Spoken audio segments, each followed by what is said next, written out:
Well, good morning everyone and welcome to the show. Today we have a special episode of Tool Time. How you doing this morning, Fernando? Good. Are you cold? I have the cold, yes. Yes, you do. You're very congested and you're coughing a lot. Yep. What the heck, man? I know, man. Try to keep it down, we're recording. Okay. So today we have a special one for you. AudioControl has been kind enough to let us beta test their new DM RTA. This guy. Now this promises to revolutionize the way we test vehicles as far as setting them up and getting them ready to add in, let's say, their amplifiers. Now it's a software-based driven tool, meaning you have to have a laptop. This is a Mac laptop, but it'll also work with a Windows laptop that's sitting over here. Now, as I said, this is a beta, which means this isn't out for sale yet. They've been talking about it, they've been pimping it, they're getting everyone excited about the product, and we're helping them finalize it and make sure that the software actually does what it's supposed to do. As with anything, you want it to be perfect before you ship it. Right, Fernando? Correct. What you building? Huh? What you building? Fuse holder mount.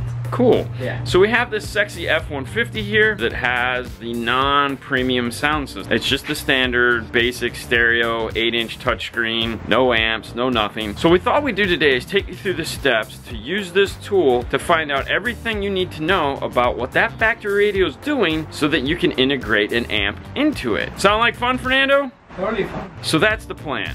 Let's get started.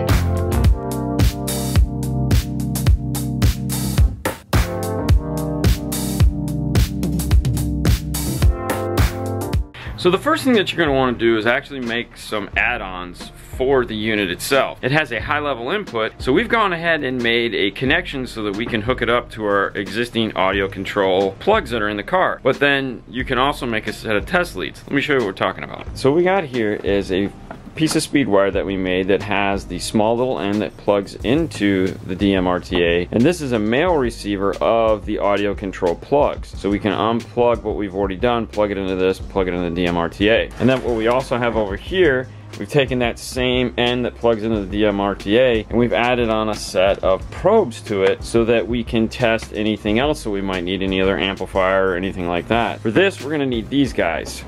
So over here on the DM RTA, you'll see this right here where it says speaker level. We're gonna go ahead and plug our output of the radio into that. So normally this type of testing will be done before you're at the point that we're at on this install, meaning you want to pull the radio out and do all these tests before you install an amplifier so that you know what you're getting into, whether it has the fake engine noise, do you have to do summing, what kind of voltage is coming out, where does the radio clip at. These are all things that you're going to want to know before you put the amplifier in so you can kind of get an idea, did you sell them the right stuff. Testing is key. We've actually already done all that testing. We do a whole bunch of F-150s, so we know what we're getting into.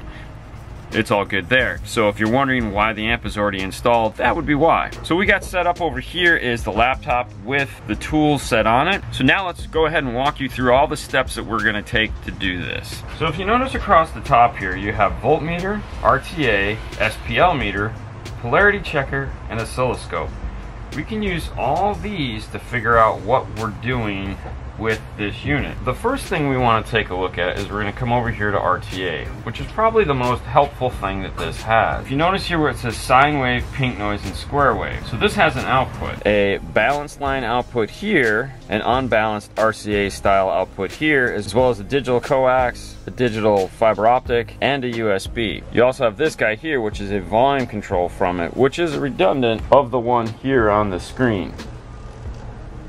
Now you have that output on there. You can hook that up to the input of a radio. So if the radio has a auxiliary input, you can simply use a RCA auxiliary input and plug it in. Or you can play a test track from a thumb drive, or you can play a test track from your phone. Any way you can think of to get the sound into the unit. Pink noise. So for this we're going to use a CD because this has a CD player. We're going to be playing some pink noise first, and let's take a look at the RTA. So as you can see, it's spazzing out a little bit, so what we want to do is come over here and select S, which will slow that down and make it a little bit easier to see. And then if we want more detail, we can come over here and we have 1/6 and we have 1/12 view. We'll put it back on 1.6. I like the way that one looks the best. Now we have this funky ocean wave going on. So what we want to do is make sure the bass, mid, and treble are set to flat on the radio. Oddly enough, the bass, mid, and treble are set to flat. So that's what we have to deal with right off the bat. That's why you're going to want to do some form of an EQ so you can kind of fix that and make it,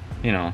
But you have an idea now of what is coming out of the radio, and you can see towards the end of the sound here, there's some form of a bass roll off. Now from here, we can go ahead and we can go to voltmeter. Now on the voltmeter, what we want to do is go ahead and play a test tone. So now we're playing 1000 hertz test tone at 0 dB, and we can see what kind of voltage is coming out of our head unit. So we have 3.5 volts. Now that really doesn't mean anything until we come over here and click on the oscilloscope. Now what we can do is see if there's any clipping happening. And of course we have the volume turned all the way up. So we'll go ahead and turn it down just a little bit. And after turning it down some, you can see that the wave is cleaned up a little bit. Now this is 1000 hertz. Let's go ahead and play 40 hertz. So now we can take a look at what the 40 hertz wave looks like. See what kind of volume we can get out of that. So as we can see, when we turn the volume all the way up, we get a little bit of distortion there as well. So we'll turn it back down.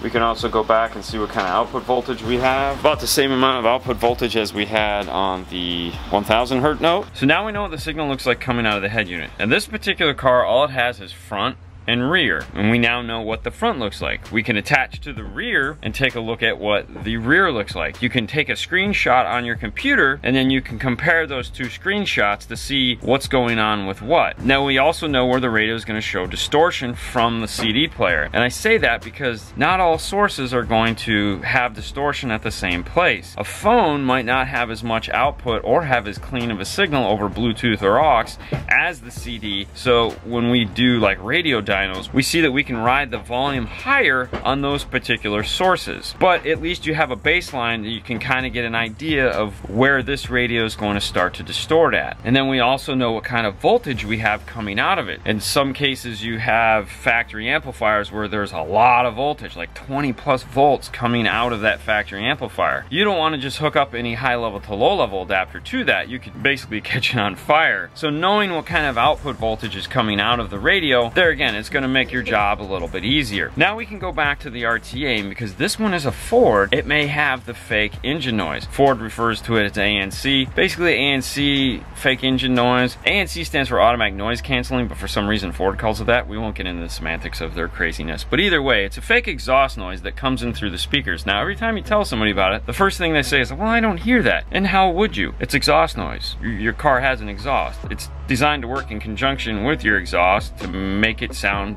meaner. You wouldn't know it was there. So now what we can do is we're going to go ahead and start up the car, put the sound of the radio all the way down, and if we get any readings on the RTA, then we know it has it. It's going to be over on the sub side, and what it'll do is as you rev up the gas, it'll go up and down like this. Let's take a look at the RTA. We're going to put it on maximum sensitivity, and let's give it a rev.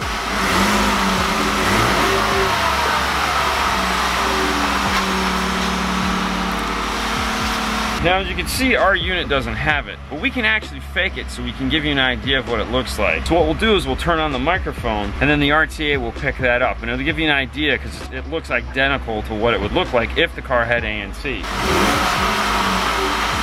And as you can see on the RTA over on the subwoofer side where that's revving up.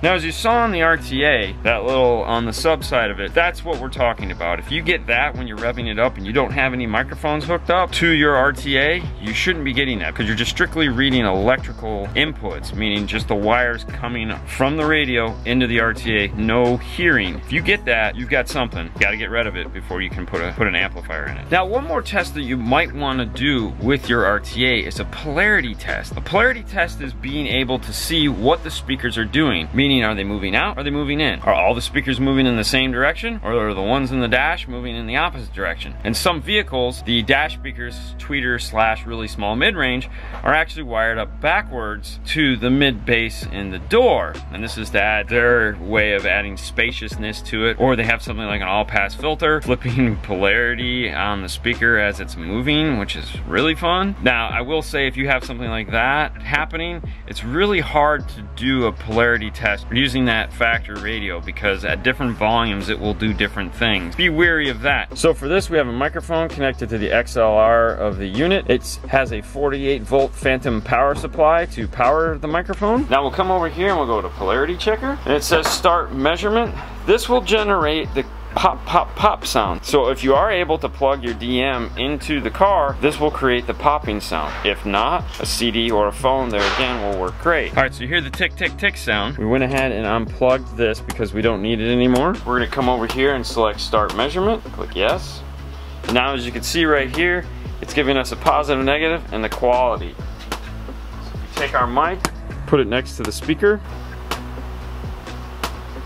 we can see on the laptop that it's giving a nice positive read. It goes plus, plus, negative, which we saw on the unit. So now using this one tool, we found out a ton of stuff about this factory radio. We saw what the signal looks like coming out of the radio. It needs to be corrected, maybe, maybe not. That's entirely up to you. Now that we've done the polarity test, we can go around to each speaker in the car and we can figure out if they're all where they need to be. We've looked at the output voltage of the radio to see what it has, to know what kind of high level to low level we're gonna need for it. We've used the oscilloscope to go ahead and see what the signal looks like coming out of the radio, so we know what kind of volume number we can play it at, so we can advise our customer, hey man, don't play it past 34 because that's going to start to distort. So there's a lot of things that we know with one tool. Now this is not the only tool that'll do this. A lot of you guys have tools already that will do this. So for example, a digital multimeter, or digital multimeter with a scope, will tell you what kind of output voltage the radio has, as well as go ahead and show you clipping. If you're real fancy, you may already have an oscilloscope that you could use to test for clipping as well. Now, of course, you could use some form of a handheld polarity tester to test for polarity. You could also use one of these tools to test for distortion instead of using the oscilloscope. A handheld RTA will allow you to check what the signal looks like, as well as check for ANC. So all these tools exist already. It's just a matter of now, well, there's one tool that'll allow you to do it all. So I don't have to pull 6 tools into the car to do one thing. Kind of makes it fun, right, Fernando? Mm-hmm. I catch them at the best time. Alright guys, so there you go. So this is one of the many uses that this tool is going to be used for. If you're interested in this piece and like to know more, head over to AudioControl.com and check it out. They put up a couple videos of their own talking about all the features that are going to be in this piece. And of course, we'll be back with more videos playing with it and show you all the fun things that it can do. You guys have a great day as always. We'll see you later next time. Bye. That was pitiful.